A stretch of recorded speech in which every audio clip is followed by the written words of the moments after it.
What's up guys? So welcome back to Endong's World Channel. And ito, may biglaan tayong buyer. May buyer tayo ng mga Peking ducks. So ayan, nagbabawas tayo ng breeders kasi nga lugon. Yan, mga magaganda yung mga yan. Ito ating mga buyer from, tagasan kayo Uncle? Tiga Pilipinas. Pilipinas. Uncle, tagasan po kayo? Dap-dap, panigitar lang. Kaya yung kanilang nakuha. Mga breeders. Ano, lalaki niyan. Ng babayo. Babae. Ang laki yan. Bukas mo ha, nakasara naman. Mga lalabas mo. Madi? Bukasan mo. Oo. Isa pa.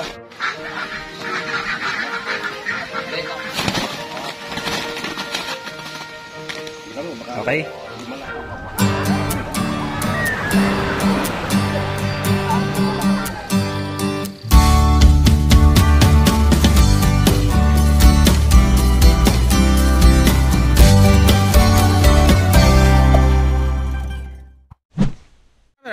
Thank you po sa ating mga buyers. Ingat po kayo. Yung mga nabili nilang Peking ducks.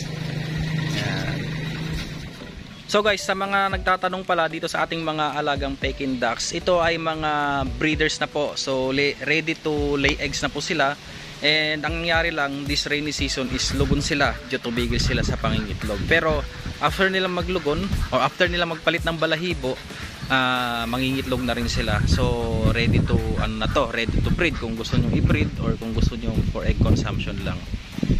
I think uulan ngayong araw kasi nga ayan, medyo madilim na and maambon-ambon na rin guys.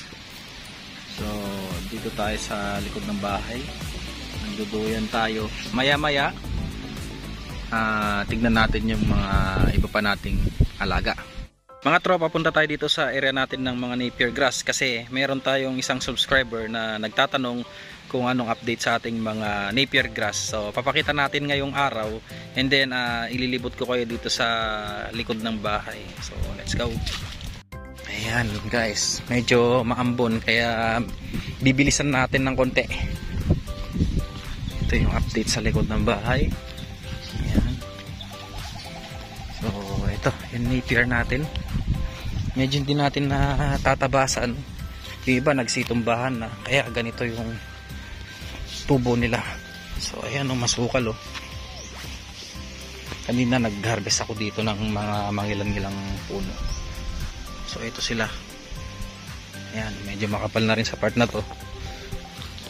Ayan, hindi pa tayo nakapag-harvest ulit. Ito yung ating mga Napier, matataas na rin yung iba natumba na nga. So ito, yan po yung update sa nagtatanong. Ito pa yung iba. So, may tumubo rin sa part na to. Yung iba rito hindi naman natin intentionally tinanim. Kumbaga kusang tumubo lang. So ayan ang kagandahan naman ng Napier. Hindi siya maselan. Compare mo sa ibang tanim na kailangan mo pang dilig-diligan palagi. Ito once na tumubo na-develop na yung kanyang root system. Ayan.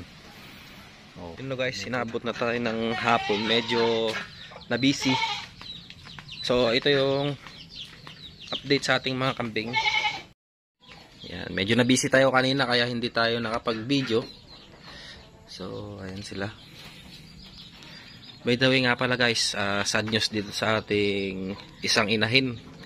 So nakunan siya nung isang araw. Hindi natin alam yung dahilan.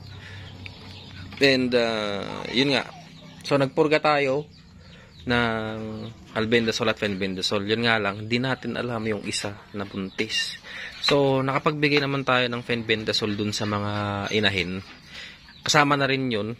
Yun nga lang, hindi natin alam kung bakit nakunan siya. So hindi natin sure kung dun nga ba sa purga or dahil dun sa stress nila sa panahon. So yun nga, at sinunod naman natin yung gaano karami ang ibibigay mo dun sa inahing buntis. So by the way, kahit pa paano hindi naman naapektuhan tong isa.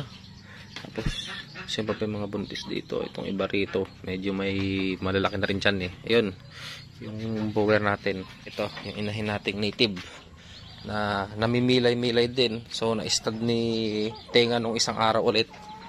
Ang gagawin natin dito is kailangan mapataba natin siya. So mag-inject ulit tayo niyan. Siguro by tomorrow ng injection. And kailangan maging maganda yung pangangatawan nila. Ito mga tropa, nagbigay tayo ng kanilang midnight snack. Corn silage. Ayan. Ito pa. Yung ating inahing native na may dalawang F1. Corn silage. Sabi ko, no? Gusto pumasok sa loob. Pinanggigigilan yung mga kambing. Gusto niya laruin. Hello, bacon. Hello. Mga kambing natin, oh. Guys, sa mga may gusto, patalan pa ni Kitarlak itong ating bulog. Bulog number 1 and bulog number 2. Ayun.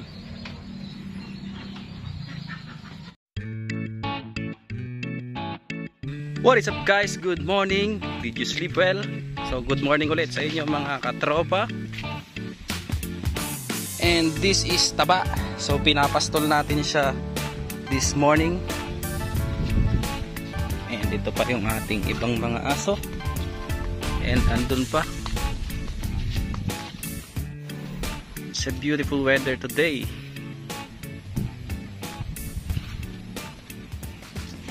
Sa inyong kambingan ni Kuya Balds dito sa aming tabing bahay.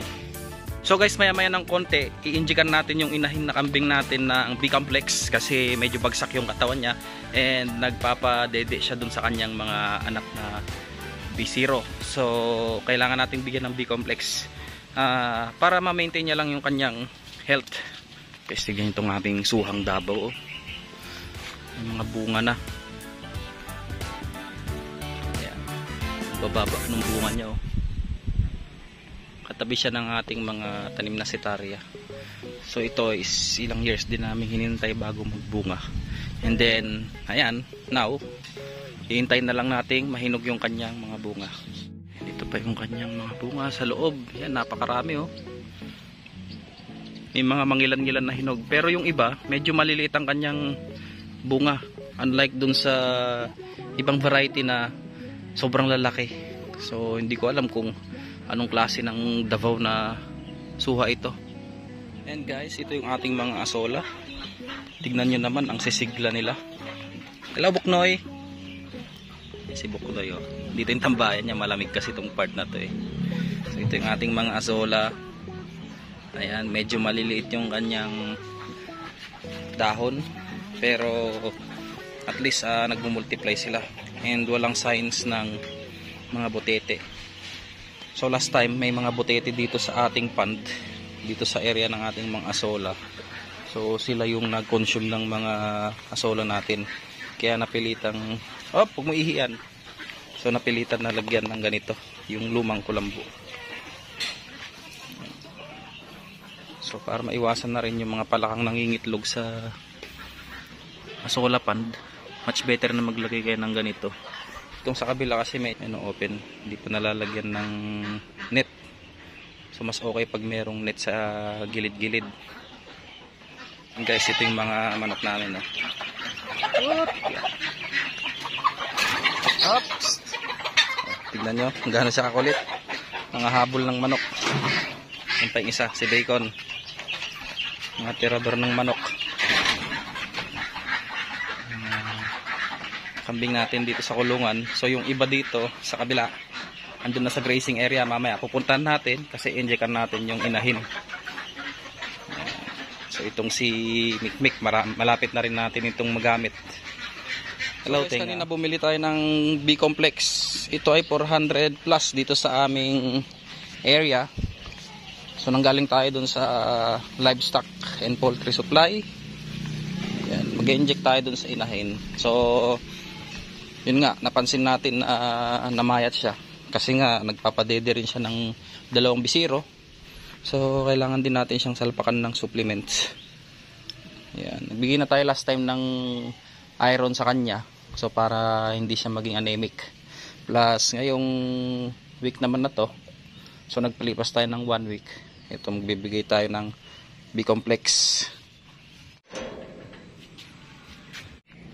So ayun yung ating mga bisiro plus yung inahing kambing. And then yung mga bulog andun sa dulo, yung iba andun sa may loob, sa may part ng mga manok. May mga tropo, may mga pungay saging. Dami. Ayan o. Dito may puso, lolo bags. Nagpuputol ng mga dahon-dahon. Ang dami niyang saging oh. Anate abto yapong nga saging? Ah? Anate abto nga saba? Itong daw. Latundan? Ay. Latundan. Ayan, ang dami bunga. Meron pa dito sa loob. Ayan. So pag wala tayong mapakain sa kambing, dito tayo nangunguha ng dahon. Ayan o, unli supply. So nung nag-aalaga tayo ng rabbits, sa gusto rin ng rabbits itong dahon. Ayan o, may mga tumutubo po. Ayan. Daming bunga. Ayan o.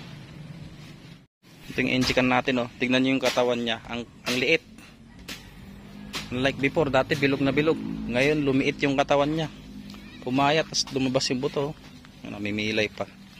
So nung last time, di ba nga na-stud siya nung si Tenga. Medyo nasaktan ata, kaya ganyan yung lakad niya. Namimilay. Tapos ito yung kanyang mga bisiro. Ito yung bulog. Yung isa nandun.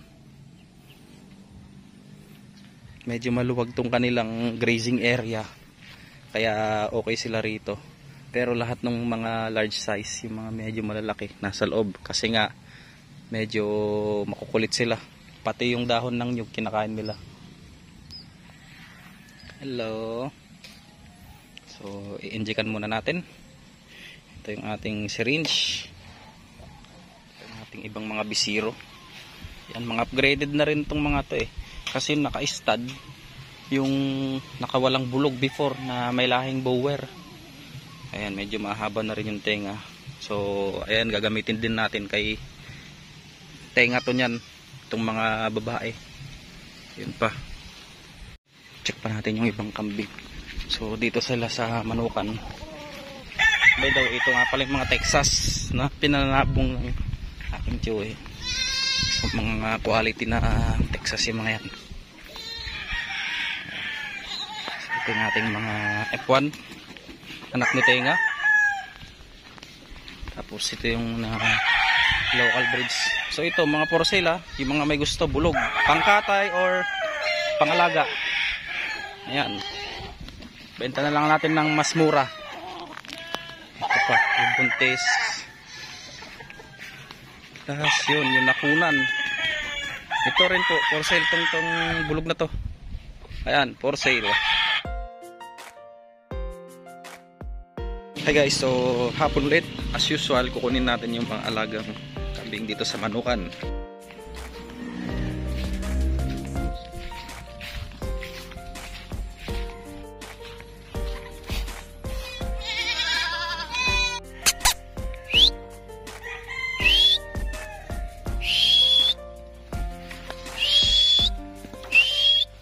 Me.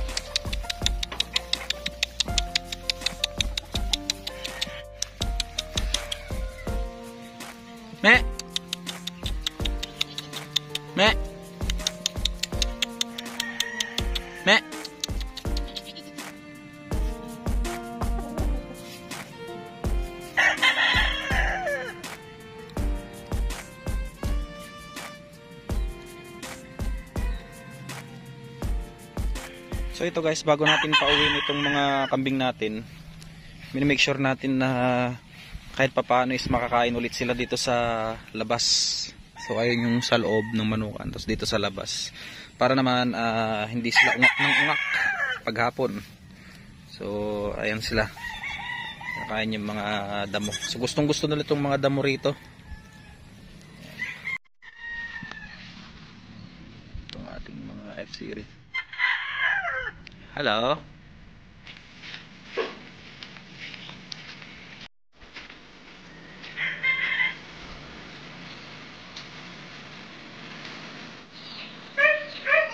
Ha? Sila.